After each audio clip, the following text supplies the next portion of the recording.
Buenos días, mi nombre es Rosendo de Jesús Reina Moreno, soy de la carrera de Informática Administrativa. En este video estaré exponiendo lo que es mi quinto y último video sobre mi servicio social impartido sobre la nueva modalidad sobre el tema de administración de proyectos. En este video será la continuación del video anterior que estuvimos tratando lo que es el tema de evaluación de proyectos. Tuvimos que partirlo en dos videos ya que el tema es muy extenso y así nos da un poquito más de margen para poder explicar más a fondo los temas. Bueno, comenzamos otra vez a definir dos conceptos fundamentales que siempre hay problemas al momento de que se asigna un proyecto o asignan los recursos en un proyecto. Uno es costos y otros beneficios. Estos dos temas siempre se incorporan dentro del proyecto, pero que ese es un proyecto. Un proyecto consiste en utilizar los recursos, que se puede llamar de otra manera insumos, con el objetivo de producir un bien o servicio demandado por la sociedad, ya sea una empresa o sea un cliente directo.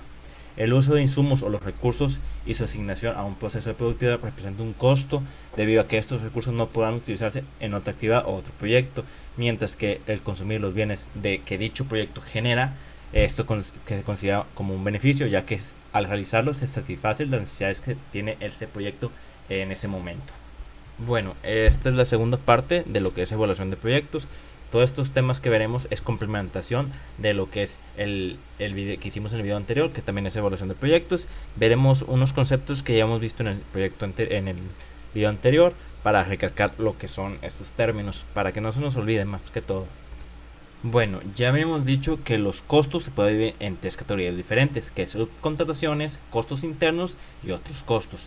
¿Qué es una subcontratación? Son costos de personal ajeno a nuestra empresa o a nuestro proyecto, pero intervienen bajo nuestro mandato ante el cliente. Personas que contratamos externos a nosotros para que nos ayuden, ya sea con técnicas, con conocimientos o por falta de personal en de nosotros.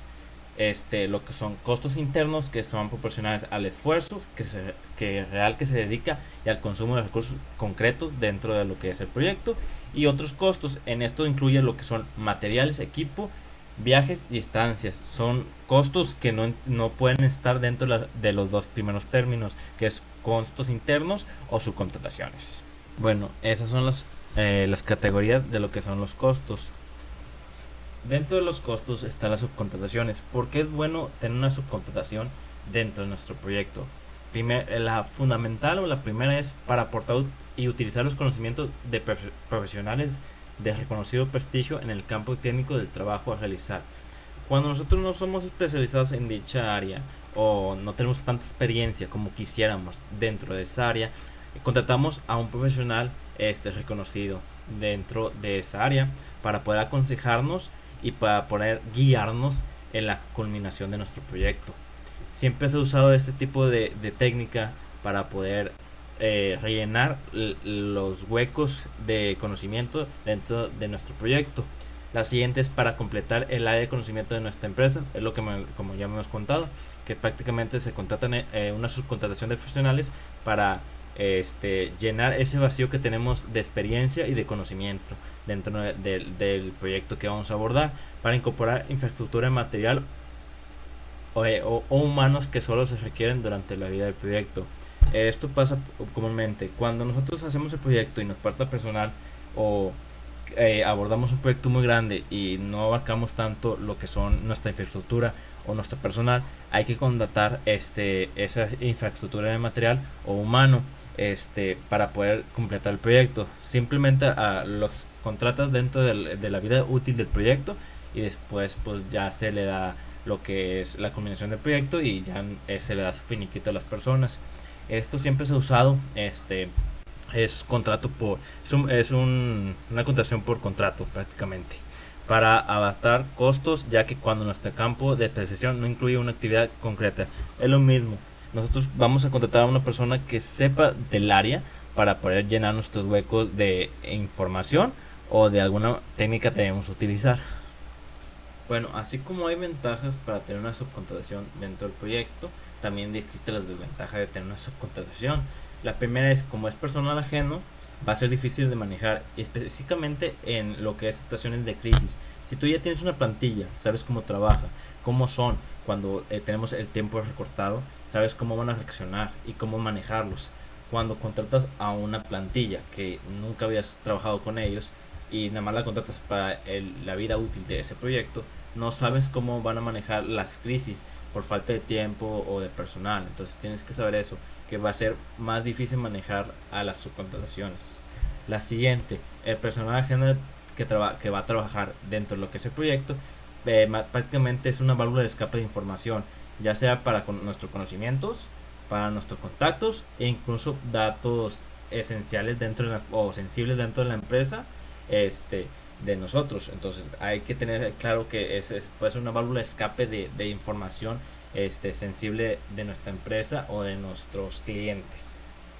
Ya que conocemos lo que son las ventajas y desventajas de la subcontratación, hay que recalcar algo, que las subcontrataciones supone que vamos a dividir nuestro beneficio o el beneficio de nuestra empresa con terceras personas que son ajenos a nosotros.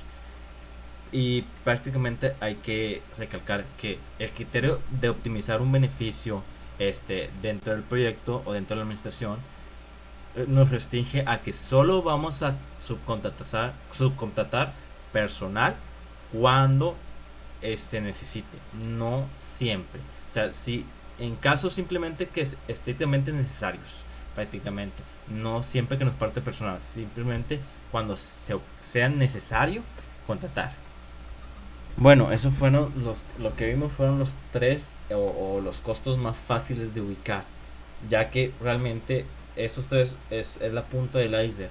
Abajo existen varios tipos de costos y entidades o de diferente naturaleza que se tienen que tener en cuenta para poder tener un balance dentro del proyecto. Pues pueden incluir no sé, auditorías de calidad, seguros, viajes, costos de financiamiento del proyecto de administración. Son una cantidad vasta de costos que prácticamente lo que vemos es la punta del iceberg. Bueno, presupuesto y precio de venta del proyecto. Para poder darle el precio final al cliente o suministro al cliente, se debe desglosar por conceptos. Para ellos calcular el costo de personal es función del número de horas trabajadas estimadas anteriormente, que es el esfuerzo necesario, así como los gastos previos añadidos al correspondiente margen de beneficio. O sea, para poder calcular lo que es el precio fijo para el proyecto, tiene que ser el esfuerzo necesario, así como los gastos previstos, y correspondiente también añadiendo de lo que es el margen de beneficios también de nuestro proyecto. Bueno, esta hoja de estimación económica del proyecto prácticamente nos da lo que es un poquito un ejemplo de lo que debe contener. Se tiene que mencionar que para estimar lo que es el costo de personal se tiene que tener en cuenta el costo de horas de personal que se puede clasificar o se debe clasificar en categorías, como aquí está el ejemplo. Lo que es coeficiente de costos de personal, que en esto lo que es costos generales, que podemos clasificar como infraestructura de local, teléfonos, personal auxiliares, gastos administrativos. Y otra es las contingencias, que ahí son gastos que no tenemos previsto inicialmente, que puede ser reuniones canceladas, cargos financieros, retraso de nuestro suministro de mercancía o de insumos a nuestro proyecto. Aquí ya podemos resaltar lo que es la hoja de estimación económica de proyectos, que es un formato que usamos para evaluar el presupuesto de un proyecto.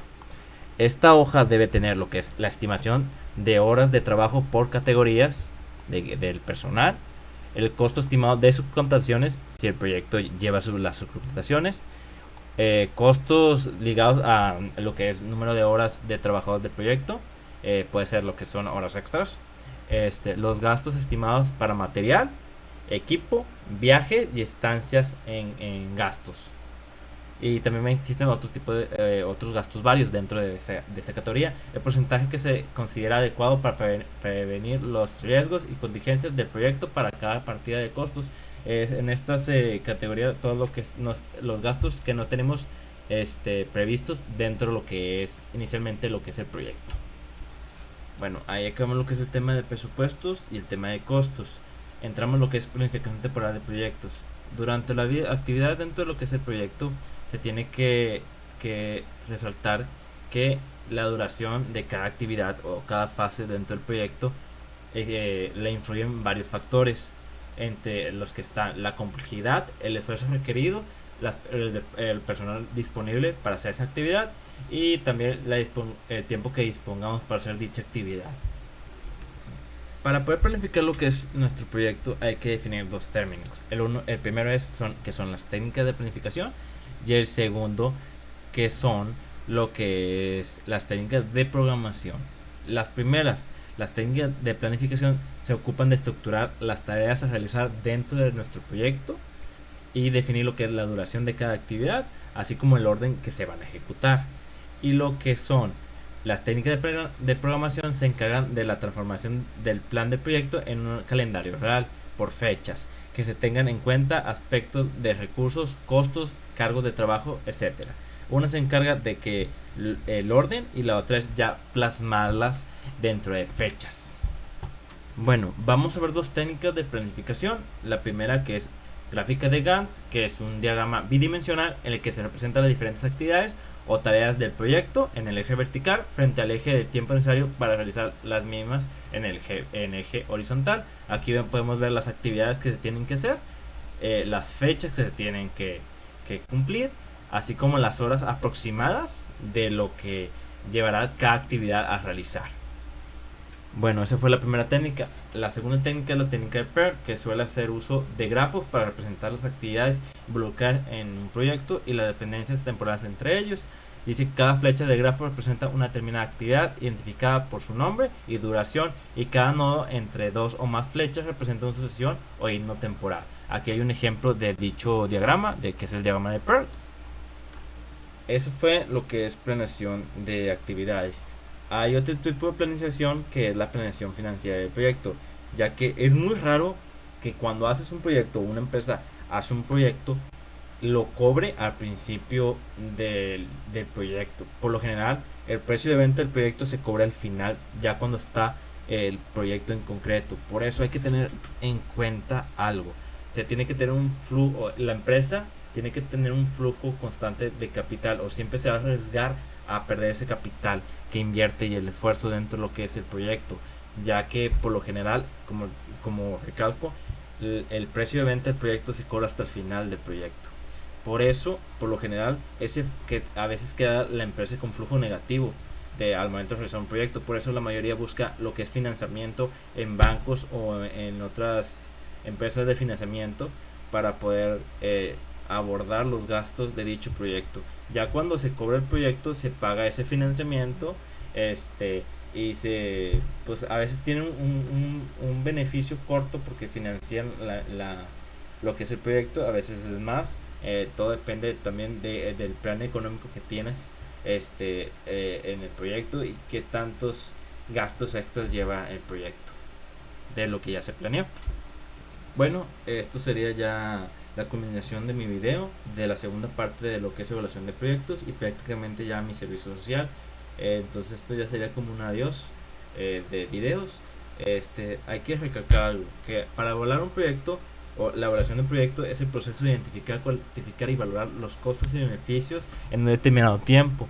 La identificación de estos beneficios es el paso más importante de lo que es evaluación de proyectos, ya que a partir de este se basa el análisis para decidir si nos conviene o no hacer este proyecto. A veces para nosotros no sacamos casi nada de margen cuando hacemos un proyecto, entonces no es conveniente hacer dicho proyecto.